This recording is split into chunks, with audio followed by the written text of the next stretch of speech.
Good evening, everybody, and thanks for coming out on this inclement night. The title of this talk is Reflections on the Coast Guard in Ireland for the past 200 years. Thank you for attending this lecture about the Coast Guard in Ireland. You are looking at the Irish Coast Guard logo, which comprises of the harp and the anchor. The anchor, to me, has always represented hope.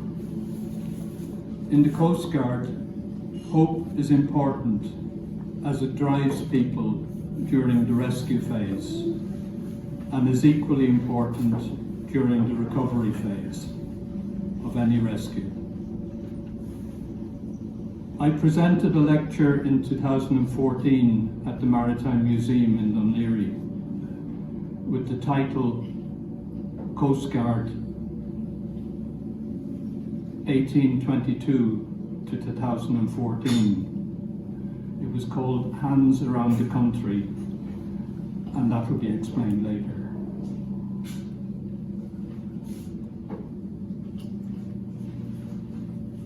In 2021, I used the above material plus other material I had sourced to put together a booklet to commemorate the 200th anniversary of the Coast Guard in Ireland.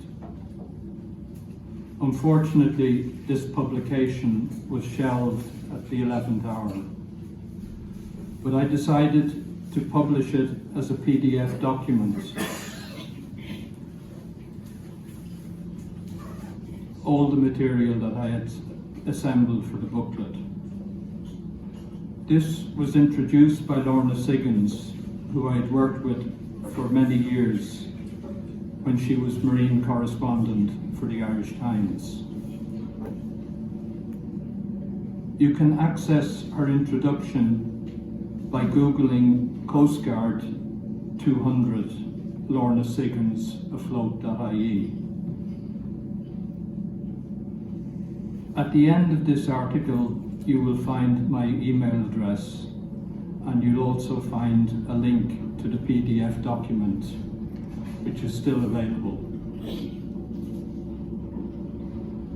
Tonight, I don't want to rehash my lecture of 2014, and there is a lot of detail in the 2022 PDF, but you can read that in your own time. What I want to do tonight is reflect on the Coast Guard, its beginnings, its purpose, how it developed and transitioned into the modern Search and Rescue Coordination organisation that it is today, comparable with any in the world. I will divert from time to time to include people who have assisted me in goals that I have, like the goal for a memorial to name all those on board RMS Leinster on the 10th of the 10th, 1918. I tried this for 7 years, and I'm pleased to say that now it has unanimous support from the Memorials Committee of Dún Laoghaire Rathdown. But as an outsider, there are too many hoops for me to jump, so I hope that it will be progressed from within the LRCC. I continue to assist in replacing Asgard 2 and commend Enda Canine for the work he is doing. I have a lifelong belief in learning and a reliance on mentoring, and a great confidence in critical incident stress management. I hope you will enjoy these reflections. I must acknowledge in the first place that my interest in the history of the Coast Guard in Ireland was first sparked by Professor Liam Downey, the former director of Teagasc. He had requested information on the former Coast Guard station at Ballydonegan, near Allihies in West Cork. This request was made through the Maritime Institute, who passed it on to me. I've met Liam on a number of occasions, and I'm very impressed by his abiding interest in archaeology. In the past couple of years, there have been 2 books which reflect on what I have prepared for the 200th anniversary in 2022. Firstly, we had the publication of Niamh Fitzpatrick's book in 2020. It's called Tell Me the Truth About Loss. This is a huge book where she struggles with the loss of her sister Dara. This came at a trying time in her life when she was dealing with other problems. She goes through all of that in great detail, and you can see the transition to a calmer place where she can be part of Fionn's life going forward. Fionn is Dara's little boy. It is worth reading to see how she coped with tragedy and everything else that befell her in the years just after the crash of Rescue 116. Some of you will know Niamh as a sports motivator. She spent time with Wexford's hurlers and Mayo's footballers. Secondly, we had Lorna Siggin's book in 2022 called Search and Rescue. This covers many incidents before 2014 when I retired, and others since the Rescue 116 crash. And it records a rescue by the first female winchman, a girl called Sarah Courtney, where she acquitted herself very well.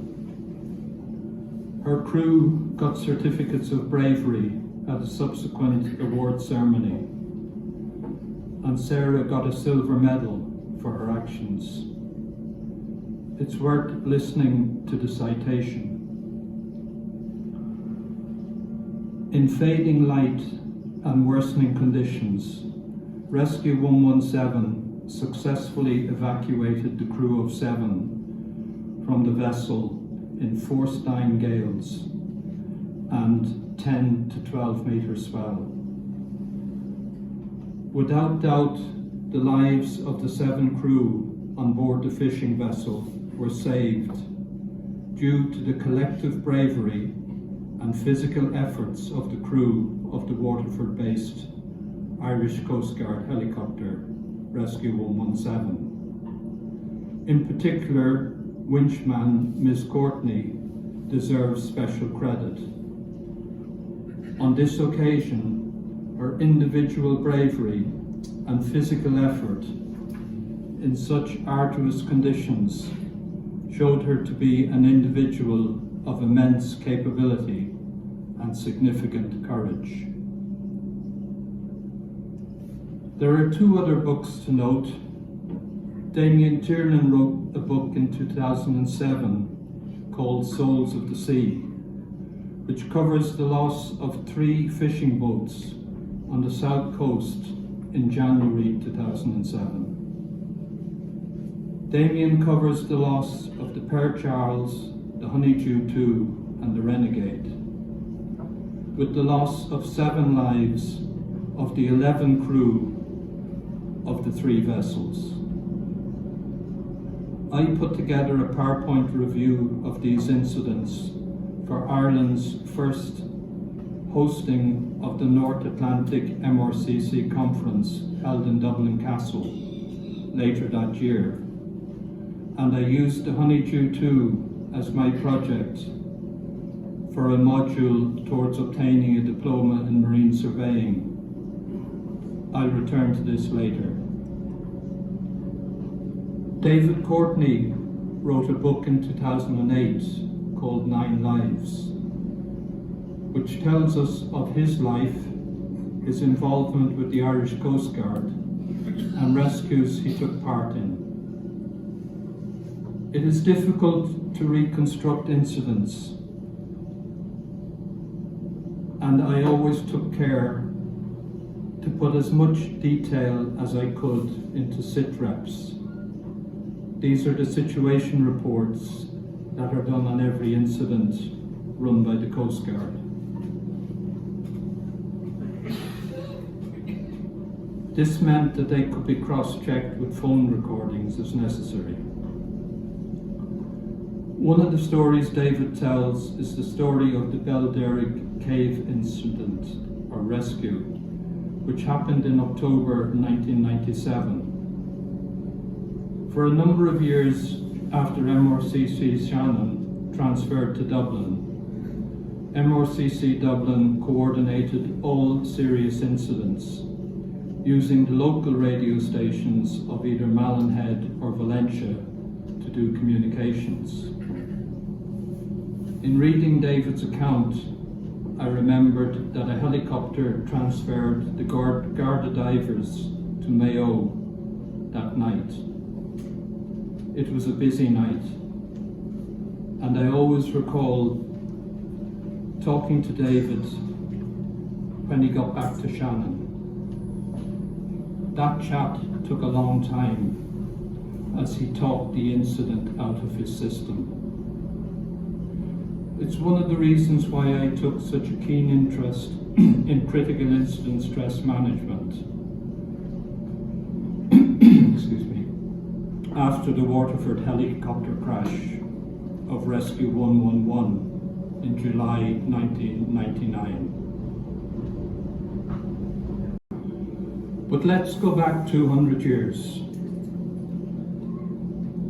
The reason for a Coast Guard in Ireland, after the Battle of Waterloo, which England won, they were broke and had to raise revenue.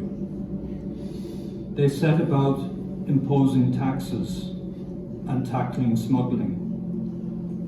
The chief items smuggled into England from France were silks and alcohol. Napoleon himself admitted at St. Helena that he benefited from huge quantities of gold paid by the British for smuggled goods. The chief items smuggled into Ireland was raw tobacco.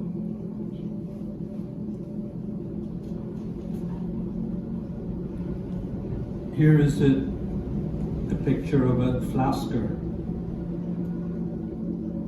Smuggling was the reason why the Coast Guard was required.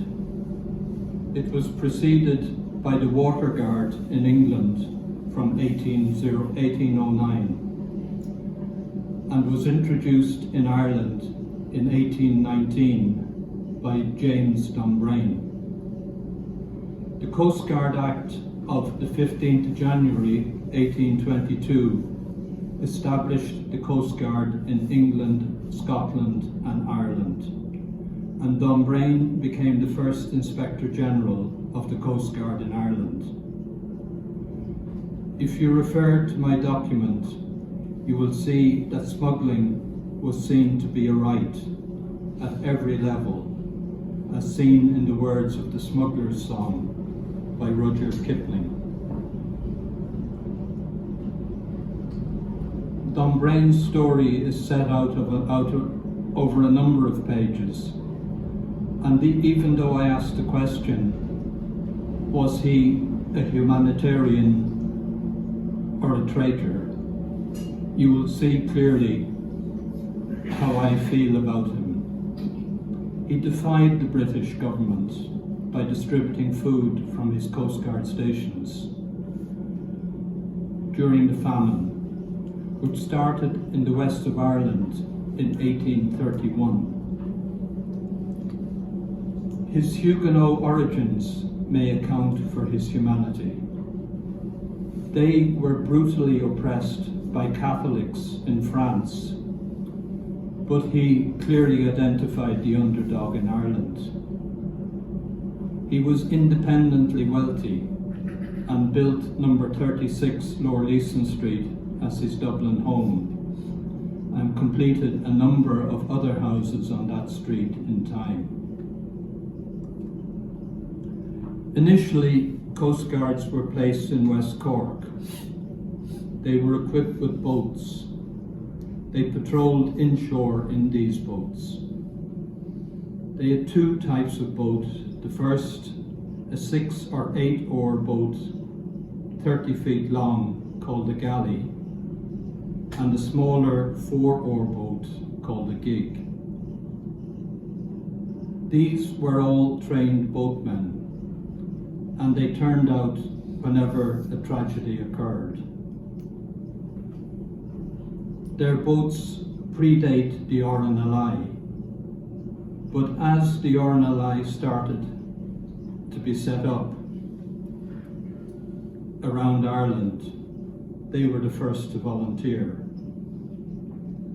And no matter how bad things got, even during the Civil War,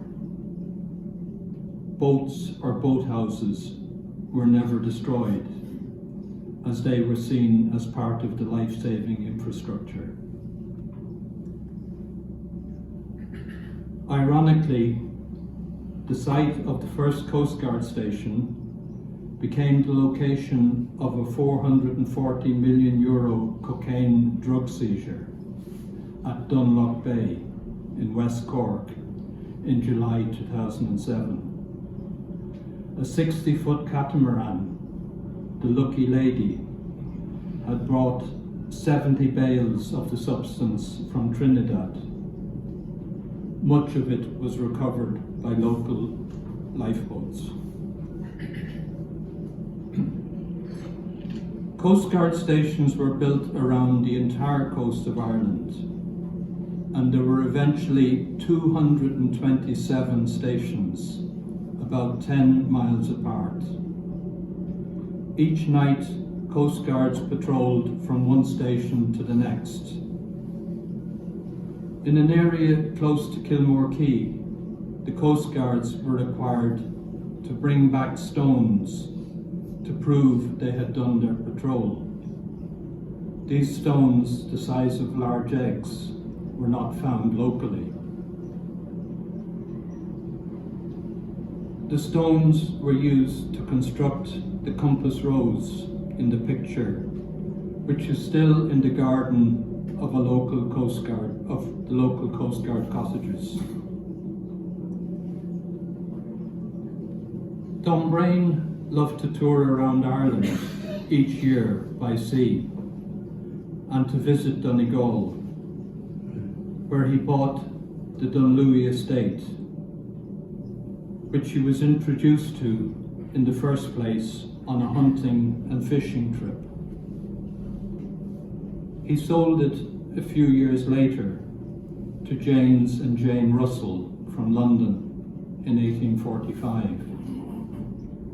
At that stage, Dunlewy was described as an area of sheep, lakes, and outstanding natural beauty, with the wild Atlantic to the west and the Derry Bay Mountains to the east, consisting of a house, outbuildings, gate lodges, and 3,825 acres of land, over double the size of the Phoenix Park. James Russell died on the 2nd of September 1848. Jane, his heartbroken widow, decided to build a church as a monument to her husband. Like the Taj Mahal, this Church of Ireland building was constructed of white marble and blue quartzite quarried locally.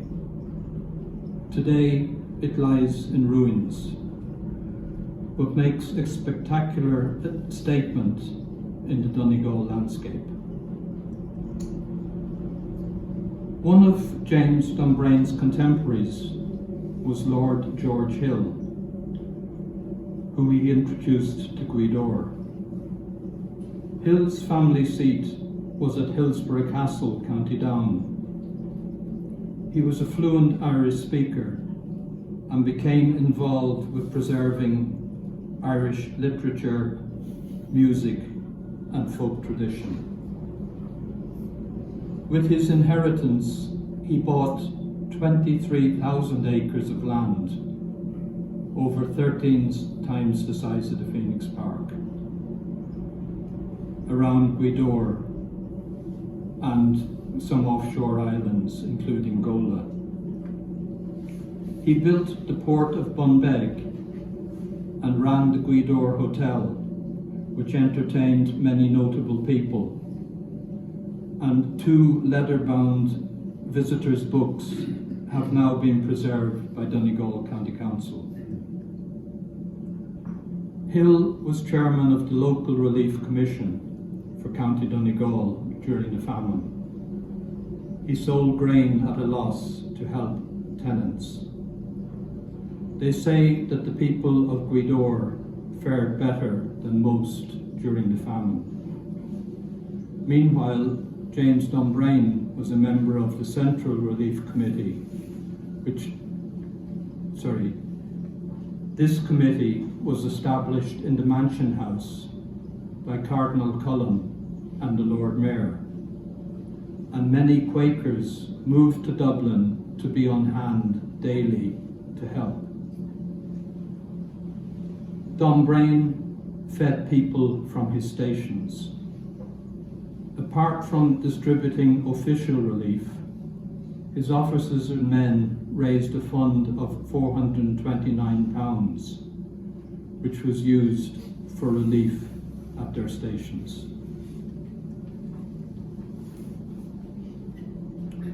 I have only 2 impressions of what James Dunbrain looked like. The first is the lithograph that you saw earlier, which is held in the National Art Gallery, and the second was a photograph of him in later life. But in recent conversations with Frank Pelly, who is an archivist and historian at the Commissioners of Irish Lights, he told me that when they vacated their offices in Pembroke Street around 2007, before they moved to Dunleary, they gifted a large gilt-framed painting of James Dunbrain, approximately 4 foot high by 3 foot wide, to a Coast Guard in North County Dublin. I would love to track this down and get a photograph of it. Frank sent me a page from Beam, CIL's magazine, in 2009, and this contains a picture and an illuminated script, and the further photographs which you see on the right. Dunbrain was knighted for his contribution to the Coast Guard, and he retired after 30 years service. He became the Commissioner of the Lighthouse Authority of Ireland, the forerunner to the Commissioners of Irish Lights, which was set up in 1867. And he remained on as Commissioner until he died in 1871. He had other interests in the new railways and other ventures. He looked forward every year to doing an annual tour of the lighthouses by sea, just as he had done in the Coast Guard. This is a copy of a script which I've managed to decipher. This script was presented to him about 6 months before he died. What was a typical day for a Coast Guard? Coast Guards came to Ireland from all over the UK and assimilated into coastal communities where they were welcomed, and they married local women. I think it's possibly a reason why we have so many English surnames around the perimeter of Ireland. In England, Coast Guards were moved regularly so that they did not fraternize with the locals. Dunbrain was happy for them to assimilate, so long as no problems arose. I've written many pages in the document produced for the 200th anniversary. It contains their pay rates, the share of spoils, superannuation, which must have been very novel in 1850, their divisions, the cruisers they manned, how they dealt with smuggling, praise from royalty, their instructions, and many other aspects of their work, including weapons, rockets, first aid, stores, and even furniture. Very little is written of the day-to-day work of each Coast Guard. But there is a book by Lieutenant Henry Shore, with the title Smuggling Days and Smuggling Ways.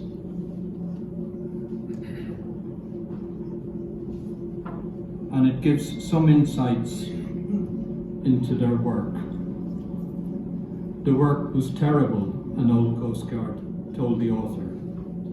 Why, sir, in the winter months, we had to be on guard by dusk, which meant leaving home by 4 or past, and we never got back until 8 the next morning. Only a strong man could survive the work.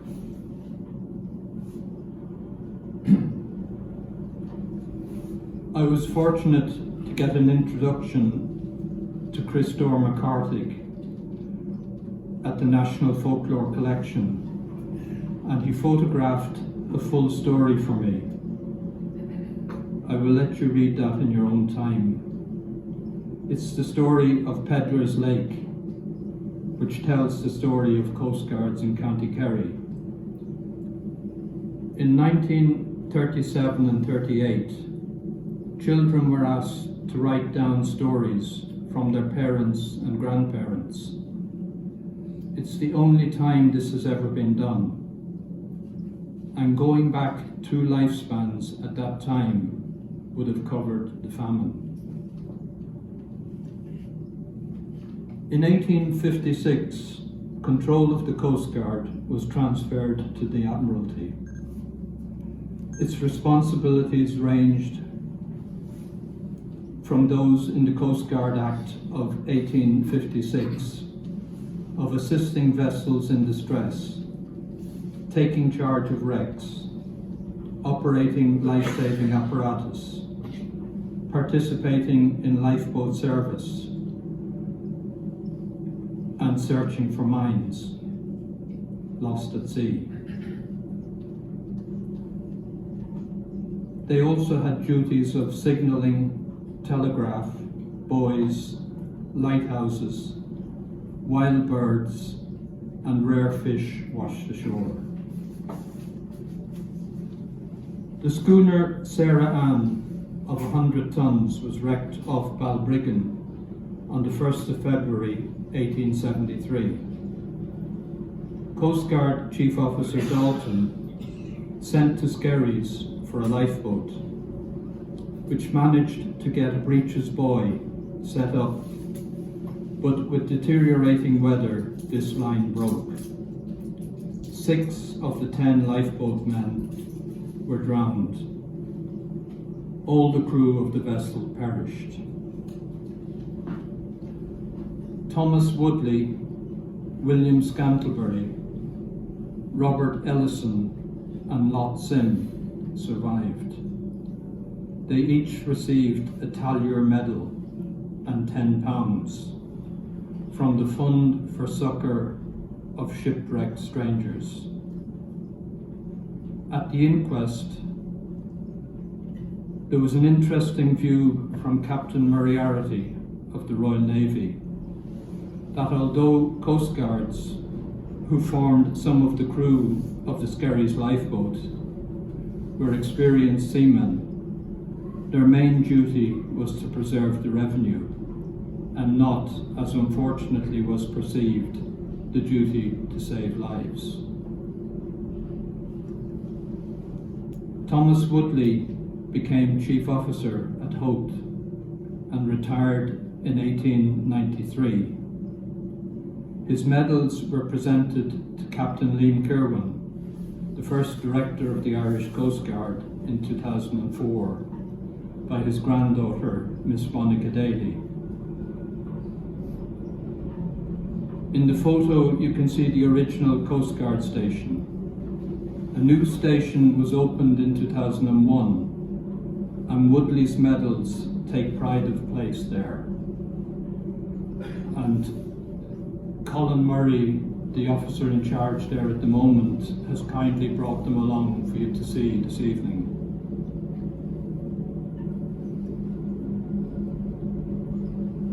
Tony Daly set up a website some years ago called The Coast Guards of Yesteryear. He was very helpful to me when I put together the original lecture in 2014. He had an interest in genealogy and was an avid caravaner, and that wanderlust took him to every corner of Ireland, photographing the remainder of the 227 Coast Guard stations and tracing their history. Sadly, he died last year in his 95th year, but his website lives on in the care of his son Paul. Tony gave me a couple of replica wreck tokens, which you can read about. The originals are cast in bronze, and if a Coast Guard took part in a wreck, he could cash these afterwards. I'll pass around. There's two replicas.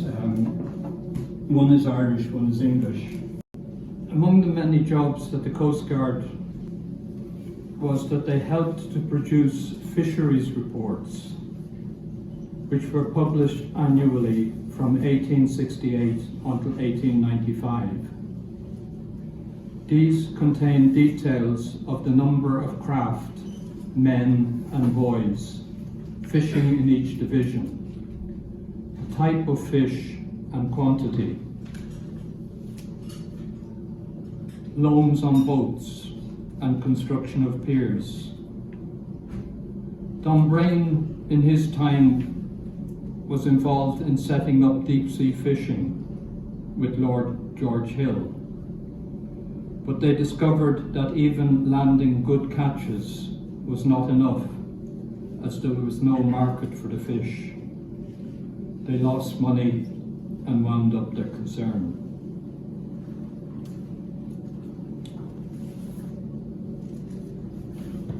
In 1901, Strand magazine published an article with the title "Hands Round the Country." This claimed that the Coast Guard were prepared for war. Each Coast Guard was assigned to a ship if war broke out. They could catch a train and join their ship. They even conducted exercises where men not only knew their ship, but the cabin that they were assigned to.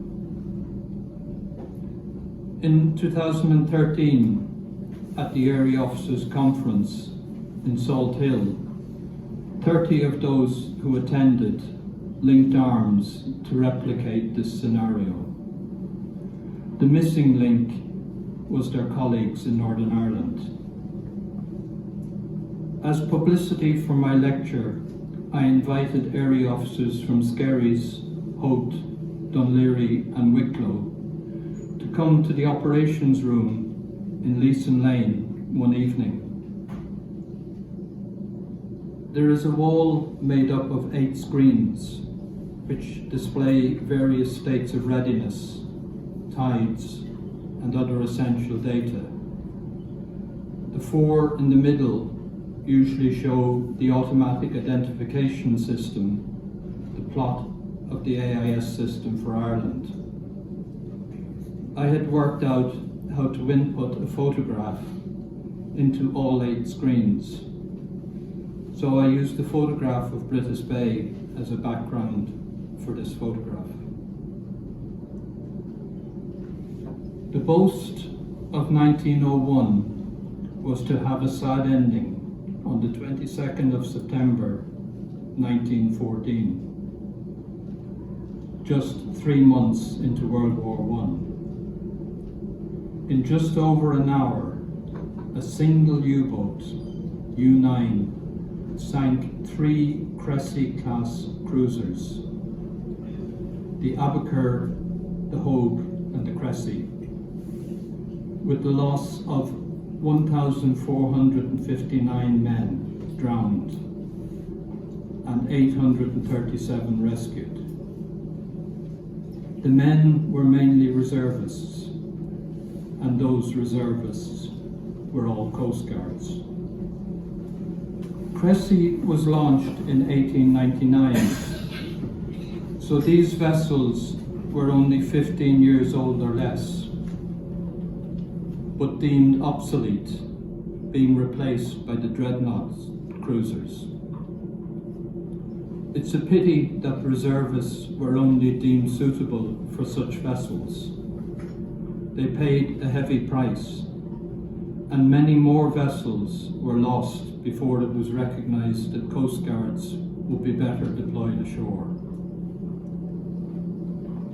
The loss of so many men not highlighted, and this became the norm, as we saw in October 1914, when HMS Audacious was lost off Tory Island, off Donegal, the victim of a mine.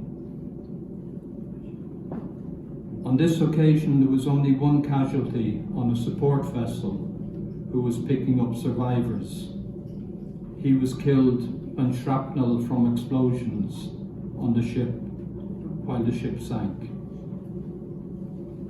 This open secret was kept by the Admiralty until after the war, giving positions for the Audacious around the globe until then. I've written an account for the 100th anniversary of the sinking of the Audacious, and you get this on Lugnat, lugnat.ie/Audacious. The Coast Life-Saving Service. In 1922, when Search and Rescue was set up, Captain Tom Casement, a brother of Rogers, wanted to set up a Coast Guard service, but he failed as it was too closely associated with the British. In 1923, he set up the Coast Life Saving Service, and you can see that people seamlessly changed over from one service to the other. You can see this on this very valuable document preserved by the Skerries unit. The Coast Watch Service was set up by the government to watch out to sea for shipping and aircraft. Their story is fully told by Dr. Michael Kennedy of the Royal Irish Academy in his book, Guarding Neutral Ireland. Later in the war, air signs were erected. They were an important marker for pilots, especially American pilots. Michael did a Zoom lecture on the restoration of Number 7 at Dalkey in 2021. After the war, the Coast Life-Saving Service continued until around 1987 or 8, when it became the Coast and Cliff Rescue Service.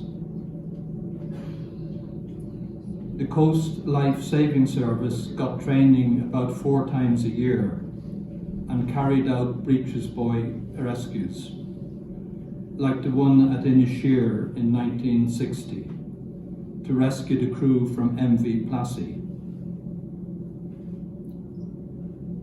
And that's the vessel that you often see at the start of the Father Ted episodes. The last time a Breacher's Buoy rescue was accomplished in Ireland was the rescue of 15 crew from the motor vessel Ranga, a brand new vessel on her maiden voyage, which ended up off Slea Head in 1982. Helicopters were now common, but downdraft from the cliff was a problem on this occasion. These dramatic pictures were taken during a rescue from the French trawler Jean Gougy near Land's End on the 3rd of November 1962. Of the 18 crew, only 7 survived. 5 were rescued by Breacher's Buoy and 2 by helicopter from Chivener, who took off the last survivor, a 16-year-old galley boy. The closest Sennen lifeboat could approach was 100 yards, but it assisted in recovering bodies. I recommend that you read about the Whiddy Island disaster when the French tanker Betelgeuse blew up in 1979, and the Fastnet race of the same year. The Buttevant rail disaster in 1980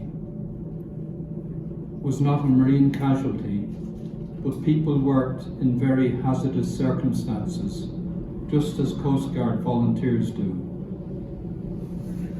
And the sinking of the Christianaki, a former Irish shipping vessel, the Irish Pine, which sank just beyond helicopter range in 1994. When I came on watch at 10:30 on the evening of the 1st of July 1999, Rescue 111 had been tasked to search for a small boat near Dungarvan with 4 adults and a child on board, lost in fog. The Helvig inshore lifeboat was also involved. Rescue 111 was able to give the correct location to the lifeboat in breaks in the fog. 4 brave men were lost when Rescue 111 crashed while trying to make an approach to Waterford Airport.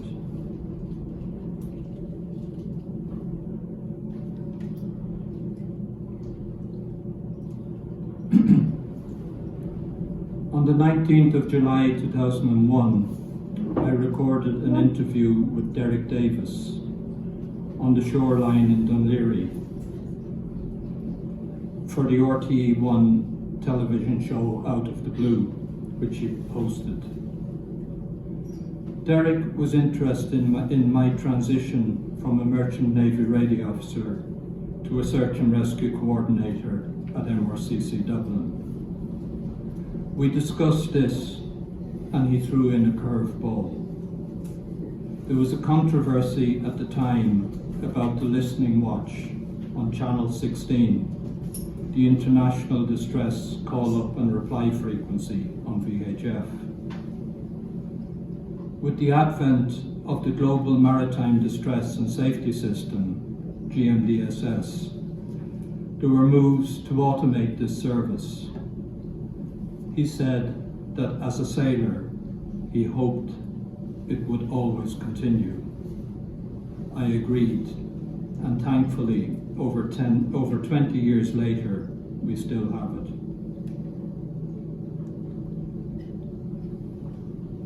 On the 20th of July 2001, I was invited to a reception at Moran House for the 103rd anniversary of the sending of the first radio signal from there to the committee boat at the regatta in the bay. I had recorded a 3-minute message in Morse, which was played on Channel 37, so all sailors in the harbour could hear it with a translation. Dr. John de Courcy Ireland was one of the guests at the reception. There were radios of all shapes and sizes on view in the building, and it was to become an internet cafe, but that didn't succeed, as I think most people in Ireland had mobile phones at that stage.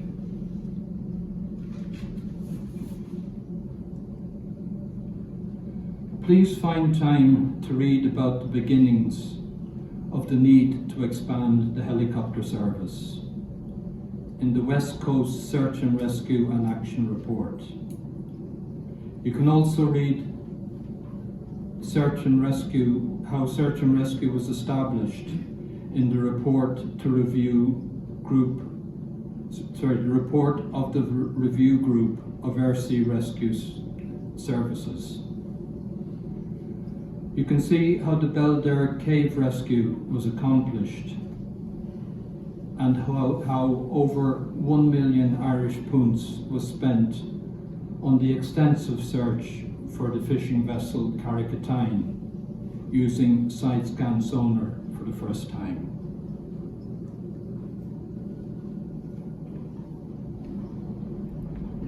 I hope you can read about the RNLI and how they work with the Coast Guard. How 9/11 changed many aspects of maritime affairs. The story of the Fast Wave 2 rescue, and how Ireland hosted the North Atlantic MRCC conference for the first time. Since the loss of the fishing vessel Carrickatine, there were a number of casualties, mainly Irish and Spanish fishing vessels on the Irish coast. When I did a model on loss for a diploma in marine surveying, I drew up this chart to show the state of the fishing industry in 2007. Many opposing conditions competed to make fishing very competitive and stressful. In early 2007, we lost 3 fishing vessels, Père Charles, Honeydew 2 and Renegade. And as said previously, I drew up a PowerPoint presentation which was used at the conference.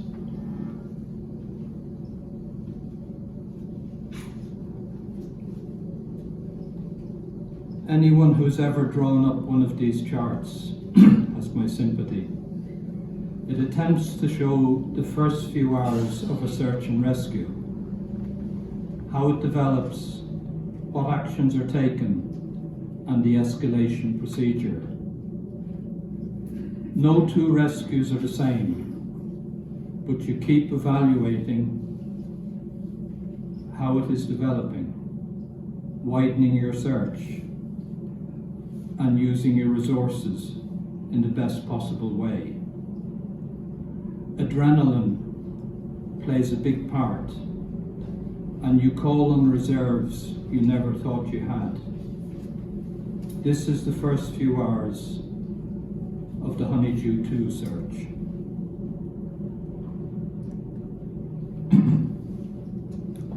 Since I retired in 2014, we've had the terrible tragedies of the loss of Katrina Lucas in 2016, and the loss of Dara Fitzpatrick, Mark Duffy, Paul Ormsby, and Kieran Smith in 2017. Words seem so inadequate, yet all we have are words. I've quoted in full the text which was carried on Lugnad/Rescue 116 for over a month after the Rescue 116 tragedy. You can read it online or in the PDF document. It was how I felt at the time and still do. I was offered critical incident stress debriefing after the Rescue 111 tragedy in 1999, and I attended many seminars at my own expense and in my own time on critical incident stress management.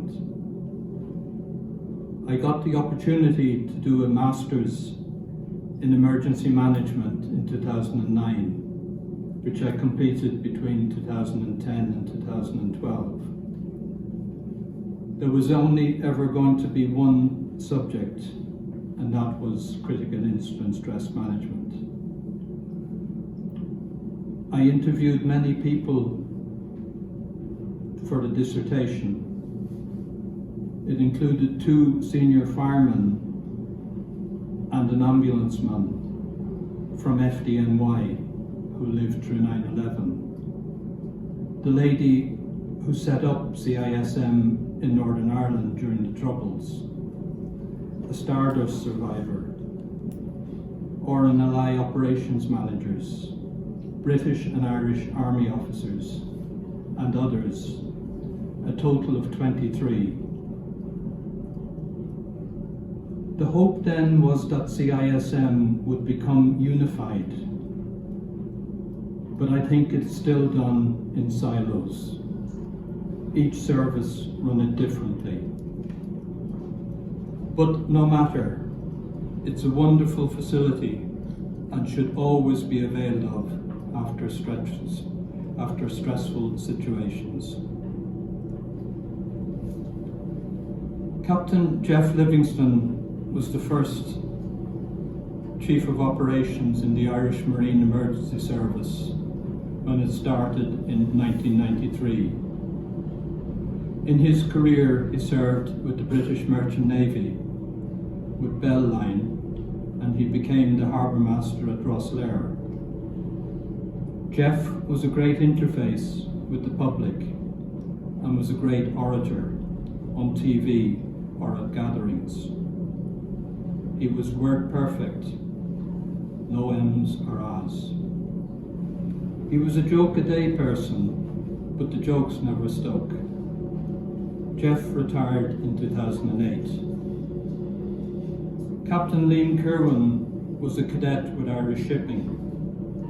He became a loading master in the Gulf of Mexico and a surveyor with the Marine Survey Office before setting up the Irish Marine Emergency Service, which became the Irish Coast Guard in 2000. Liam came into the operations room every morning and with a glance at the State Board and an astute question or two was fully up to date. His jokes were more like stories and few enough. He told one that is memorable.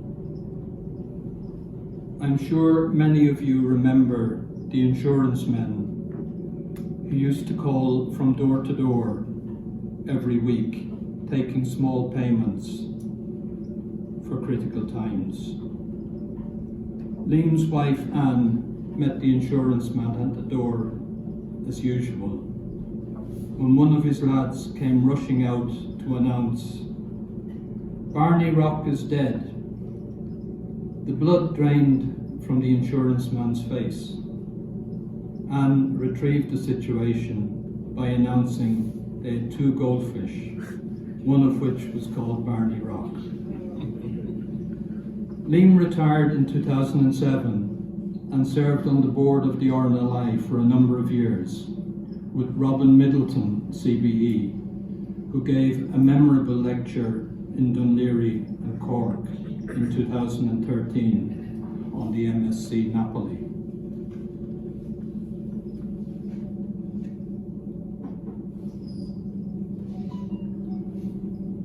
I knew Des Brannigan since 1995 and visited him frequently in his final years. He gave me a journal given to him by Sean Lemass when he was Minister of Supplies during World War II. From this, I was able to tell the story of the beginnings of Irish shipping, which you can read on lugnet/ISL_Lemass, but you'll find it easy enough in their index. I also put together an exhibition of Des's life for the 100th anniversary of the sinking of the Leinster that was done in the lexicon, but it's on view at the moment in Forces headquarters. And if you send me an email, I'll send you an invitation to it. You can go any weekday. It'll take you about an hour to go around it. Des, to me, was a mentor who cemented my belief in lifelong learning. Des got a master's in marine studies from the University of St Andrews in Scotland in his 80s. One of my mentors was my father, who taught me woodwork, and a captain at sea, Carl Diedrichs, who installed the ethics of depth of research. He once bought an original oil painting of the Daunt Rock rescue, so he came to me to get the full story, and also asked me if I could get Phil Coulter's Home from the Sea, which I actually managed to do. I applied mentoring when I worked in computers with McDonnell Douglas, who I worked with for 15 years. I went on frequent courses to their European headquarters in Hemel Hempstead, and I passed my knowledge on to graduate engineers. And I quickly learned that you can't teach what you don't know. It was a great way of getting on top of a subject. In the Coast Guard, I was often entrusted with looking after transition year students who spent a week or two in the operations room. I drew up an A4 page, Albert Reynolds style. It had to fit in the page. With this prompt, I could introduce them or guests or trainees to the Coast Guard. I could do it in an hour or a day or even longer. These presentations always culminated in trying to explain auto-hover. How can you land a winchman on the deck of a fishing vessel, 200 miles out to sea, in a 10-meter swell, which is higher than a house? The S-61N helicopters were retrofitted with a hydraulic system that enabled the pilot to lock on the position of the fishing vessel. And as it rose and fell, the helicopter rose and fell by the same amount. And the winch operator was able to make fine adjustments to look after his winchman. I was privileged to take a lecture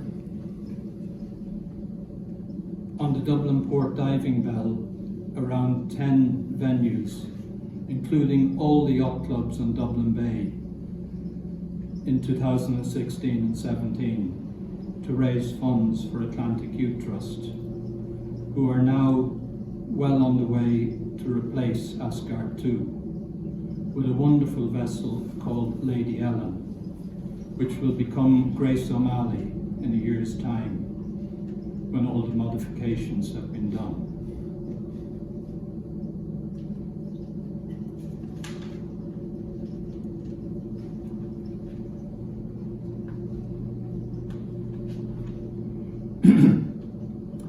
I must relate that Pat Sweeney died late last year. Pat worked in the vicinity of Dublin Port for over 40 years, from the 50s to the 90s, as a photographer. In the morning, he would take photographs of ships coming into the port and cycle home and develop them and have them back in the evening for sale, either framed or unframed. I knew Pat from the Maritime Museum, and he also volunteered at Stella Maris, where he would collect a few bob when we turned up for the winter lectures. He would often corner me for stories about the Coast Guard. I'd give him the bones of a story, but asked him to make sure that he ran them past Liam Kirwan before publishing them. He always gave the Coast Guard good press. Eamon Fennessy, a retired Garda, told me that he knew Pat over many years when he worked in Store Street. And he told me that Pat was the Garda clay pigeon shooting champion for many years and retired with an unbeaten record. The next part of the story relates to Pat's funeral, which was attended by the entire Maritime Institute, board and others. The priest had a recipe for life. Something to do, something to believe in, something to hope for, and someone to love. I thought this was a nice philosophy which could relate to religious or secular activities. I always tried to plan forward, so the something to do was a no-brainer. But when I thought of it, the others referred to faith, hope, and charity or love. I remember about 50 years ago, many people wore the symbols of the cross, the anchor, and the heart on chains.